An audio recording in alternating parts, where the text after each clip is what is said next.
They say some men live long so that the world never forgets them, and some live short so that heaven never lets them go. Enoch's years on earth were numbered, only 365, a single year for every day of our sun. But his story outlived giants, kings, and empires, echoing across the centuries in 3 words that shook both earth and heaven. He walked with God. Enoch was born into a world that had already forgotten Eden.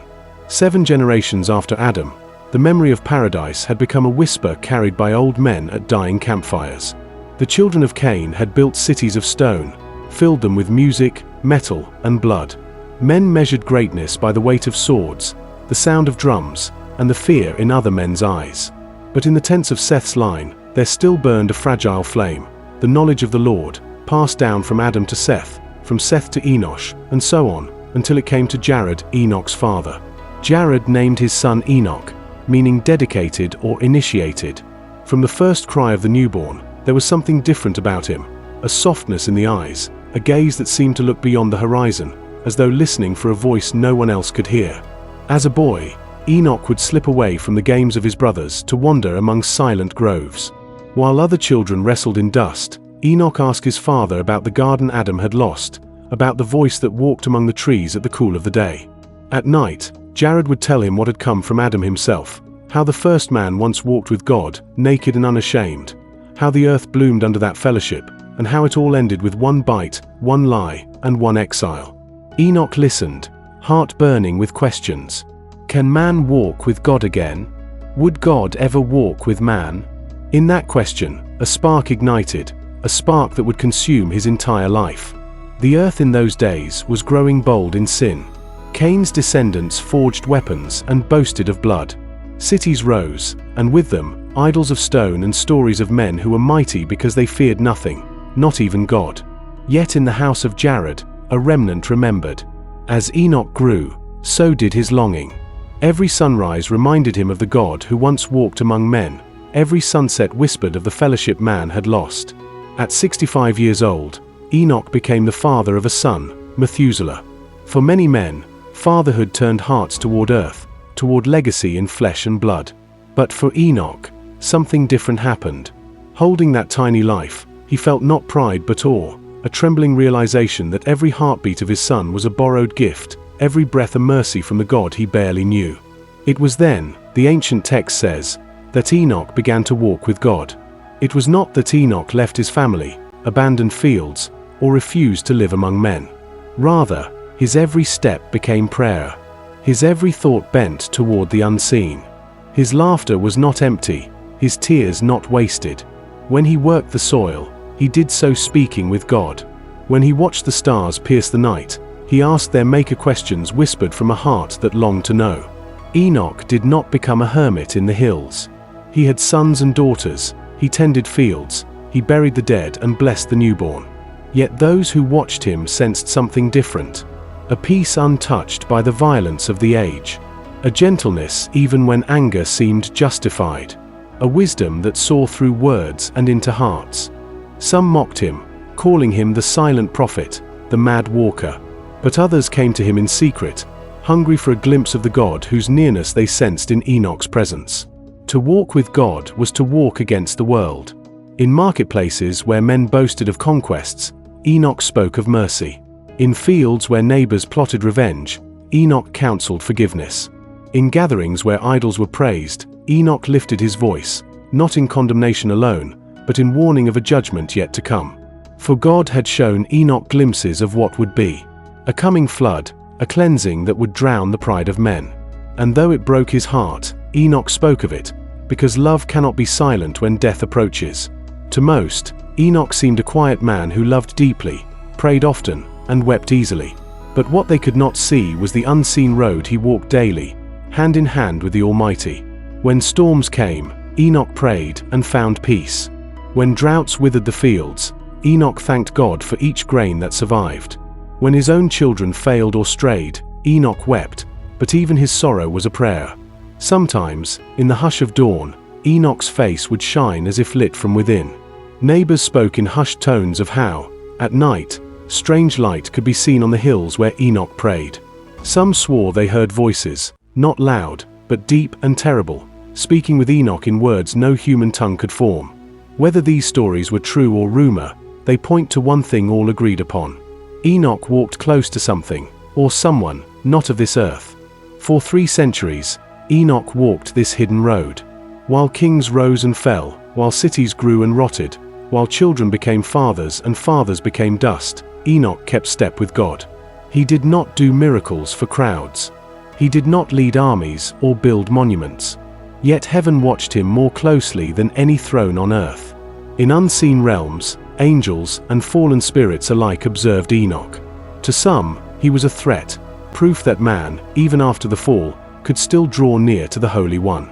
To others, he was a promise, that God had not abandoned his creation.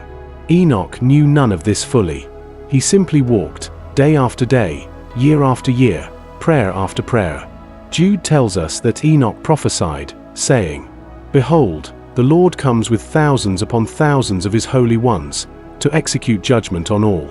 It was a warning to the wicked, but also a hope to the faithful. Justice would come, evil would not reign forever. Then came the day when Enoch left his home as he had 1,000 times before. He walked into the fields, speaking softly to God, heart burning with questions and praise. But this time, the sun set and Enoch did not return. Men searched the valleys, called his name in the hills. But there was no grave, no body, no sign of struggle. He was simply gone. Genesis records it with quiet power. Enoch walked with God, then he was no more, because God took him away. In that moment, earth lost a man, but heaven gained a friend. Death opened its jaws to claim another child of Adam, but found nothing to hold. For Enoch had walked so close with God that, at last, the distance between them vanished. The Bible says only this: Enoch walked with God, then he was no more, because God took him away.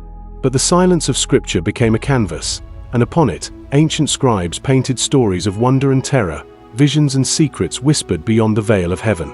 They say when God took Enoch, he did not bring him first to rest or reward. He brought him higher, into the heart of a mystery older than stars, darker than death, and brighter than the dawn of creation. Enoch found himself carried by great winds, lifted beyond the blue sky he had known, past sun and moon, until even the stars fell below him like sparks dying in ash. Beside him walked angels, not gentle figures from children's stories, but towering beings robed in fire and voice like thunder. Some hid their faces from him, others looked with ancient sorrow, as if remembering a time when man still walked freely with God. They spoke little, for what Enoch saw needed no explanation. The angels brought Enoch to a place of shadow, where the very air trembled with grief and wrath. There, bound in chains heavier than mountains, were beings once robed in glory. The Watchers. Fallen angels who, legend says, had once descended to earth, lusting after human daughters, teaching forbidden arts, warfare, witchcraft, vanity. Their pride had poisoned the world of men, birthing giants whose violence shook the earth. Enoch looked upon them, not with triumph, but with tears. For even in rebellion, he saw what had been lost, the image of God buried under ruin. A voice spoke, not from beside him, but from everywhere, shaking bone and spirit alike. "Behold, a flood shall cleanse the earth. But this evil shall not be forgotten, for the spirits of the giants shall remain to test mankind until the end." Enoch's heart trembled. The flood would wash away flesh, but spirits of wickedness would haunt the blood of men, whispering war, pride, and lust across the ages. An angel gave Enoch a scroll, covered in letters of fire, the record of men's deeds, the secrets hidden in darkness, the cries of blood spilt upon the ground. "Write, Enoch," the angel commanded, "that generations to come may know, nothing done is truly hidden." And so Enoch became a scribe of the unseen, writing not with ink but with spirit, recording visions of coming ages, kings and kingdoms, rise and ruin, judgment and mercy. In visions, Enoch saw the battle that raged beyond mortal eyes. Angels guarding the prayers of the righteous like torches in a howling wind. Darker forces whispering to the proud and the cruel, feeding seeds of hatred that would bloom into slaughter. And over it all, the promise that justice would not sleep forever. He saw that men were not puppets, nor were demons all-powerful. Every choice, every prayer, every act of mercy echoed beyond the veil, tipping the scales of history. They say Enoch saw even to the end of days. Thrones overturned. Stars falling like dying embers. The earth itself groaning under the weight of sin. He saw the coming of a figure robed in light, leading 10,000 upon 10,000 of holy ones. Behold, the Lord comes to judge all flesh. Yet beyond judgment, Enoch glimpsed restoration. A world washed clean, where the children of men would walk once more in fellowship with their Maker. Even in heaven, Enoch's heart wept for the sons of earth. He saw his own children, Methuselah and others, living in a world poisoned by pride and blood. He prayed, "Lord, remember mercy amid judgment. Do not cast away forever the work of your hands." The angels marveled at him, not for his knowledge, but for his compassion.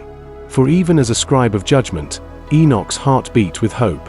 In the highest heaven, Enoch beheld an altar, not made by human hands, glowing with living fire. And upon it, blood that spoke not of vengeance, but of forgiveness. The angel whispered, "This is the mystery, that what was lost through sin shall be redeemed through sacrifice." Though he could not yet see whose blood it would be, Enoch understood. The curse that clung to Adam's race would one day be broken, not by wrath, but by love willing to bleed. Enoch saw a vision of Eden, not the ruined gates men feared, but the garden alive, waiting. He understood that man was not made to be cast out forever. That God's desire had always been fellowship, not exile. In that moment, Enoch's longing burned like flame, to see earth and heaven reconciled, man walking once more with God without fear. After what seemed an age, the angels brought Enoch back, not as a prisoner, but as a messenger. They did not return him empty-handed. Enoch carried writings, warnings, and hope, scrolls to teach his children, and through them, the children yet unborn. He stepped again onto soil, heart forever changed. Though his feet touched earth, his spirit never fully returned. Enoch spoke of what he had seen, the watchers and their chained judgment, the flood that would cleanse but not fully heal, the final judgment yet to come.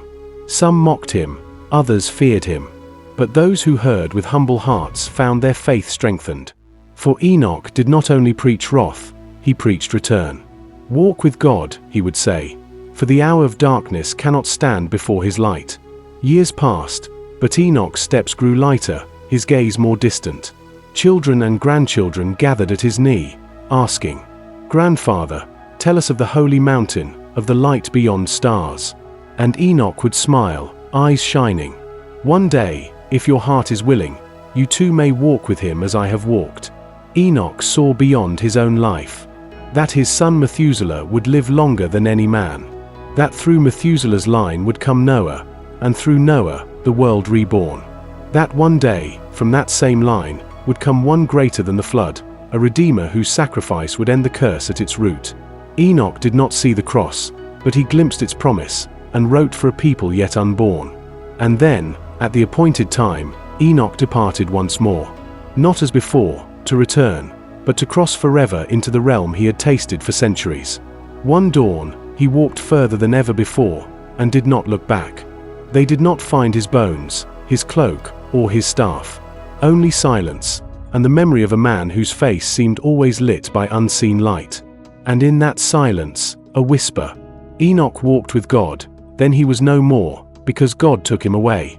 They searched the valleys and the hills, called his name at dusk, and waited for his return at dawn. But Enoch never came back. In time, word spread through tents and villages. Enoch walked with God, and then he was no more, for God took him.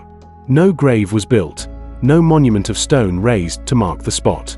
For how do you bury a man whom death itself could not hold? To the world, Enoch's disappearance was a mystery. To those who knew him, it was a fulfillment. He had lived as if he belonged to another kingdom. And at last, that kingdom claimed its own. They called him the man who was not because he ceased to exist, but because he existed elsewhere, beyond sight, beyond decay, beyond death. Generations rose and fell. Cities built by Cain's line turned to dust. The flood swept away the violence of giants. But the story of Enoch did not die. Fathers whispered it to sons around dying fires. Prophets remembered it when Israel strayed. And when faith grew weak, The memory of a man who walked so close to God that death could not touch him burned like an ember in the ashes. Centuries later, when the letter to the Hebrews was written, Enoch's name appeared again. By faith Enoch was taken from this life, so that he did not experience death. For before he was taken, he was commended as one who pleased God. Hebrews 11 verse 5. No deeds of conquest are listed. No miracles, no battles, no empires built. Only faith, and a walk with God. Not to live perfectly, but to live honestly. To lift each step as a prayer, each word as an offering, each sorrow as a question laid before him. Enoch did not escape pain, loss, or temptation, but he refused to let the world's darkness dim his hunger for God's light. And in that hunger, heaven found a friend. Enoch lived before Abraham, before Moses, before prophets and priests, before the law. His faith was older than commandments carved in stone. It was faith written on the heart. It was not a religion of rituals alone, but a relationship, a daily choice to draw near, to speak, to listen. In a world growing drunk on pride and violence, Enoch chose a quieter, harder road. Enoch's visions showed him judgment, the flood that would cleanse the earth, the chains waiting for the wicked, the day when the Lord would come with 10,000 of his holy ones. Yet even in judgment, he glimpsed mercy. A promise whispered across generations, that the blood of sacrifice would speak louder than the blood of Abel, louder than the blood of giants, louder even than the curses of the watchers. Jude, writing centuries later, would quote Enoch, "See, the Lord is coming, to judge everyone, and to convict all the ungodly of their deeds." It is a sobering echo across time, that hidden sins are not forgotten, and every proud word will be weighed. But the deeper message remains, that judgment is not God's desire, but his response when mercy is rejected. Enoch's life stands as witness that fellowship with God is possible, even in a fallen world. That the Creator still walks among those who seek him, still speaks to those who listen, still reveals himself to hearts that long to know. And that a life truly walked with God becomes a sermon louder than any words. Not to reward him alone, but to remind every generation that death does not have the final word. That there is a road which leads not to grave and decay, but to life unending. And that faith, not fear, is the path that conquers death. Enoch's story asks each of us, whose path are you walking? The path of the world, paved in pride, ending in dust? Or the hidden road, often lonely, often misunderstood, but leading into the very heart of God? Enoch did not build cities, command armies, or carve laws. His greatness was not measured in victories men could see. It was measured in unseen victories. Pride humbled each dawn. Anger turned to prayer. Doubt confessed, yet faith renewed. Victories written not in stone, but in spirit. Enoch saw the flood, but not the ark that would carry life through judgment. He saw the promise of a Redeemer, but not the manger in Bethlehem. Yet his faith reached beyond what his eyes could see, trusting that the God who walked with him would walk again among men. And in Christ, that promise became flesh. When early believers faced death and persecution, they remembered Enoch, a man who lived before law, before temple, before nation. A man who pleased God not by ritual, but by faith. A man who death itself could not claim. His story became a cornerstone, that faith, not lineage or law, is what draws a soul to God. Hebrews says, "By faith he still speaks, even though he is dead." Yet Enoch is not dead. His body was never buried, his name never written upon a tomb. He stands among the living, witness that faith can carry a soul beyond the power of the grave. Enoch's life is a promise to every heart that hungers for God, that though the world grows darker, though evil seems to rule, there remains a road back. A road walked not by the perfect, but by the willing. Not paved with certainty, but with trust. To walk with God today is not to vanish into the clouds. It is to wake each day and choose him again. To confess failure yet keep walking. To hear his whisper amid the noise. To trust that unseen steps shape an eternal story. Enoch's greatest gift to the world was not prophecy alone, but the simple, stubborn refusal to walk without God. A choice that outlived cities, outlasted empires, and overcame death. A choice still open to every soul who dares to make it. One day, like Enoch, Every walker of faith will cross a threshold unseen. Not all will avoid the grave, but all who walk with God will find the grave powerless to hold them. For the road Enoch walked has never been closed. Enoch was not, yet he is. For faith does not end at the grave. And those who walk with God walk into eternity itself.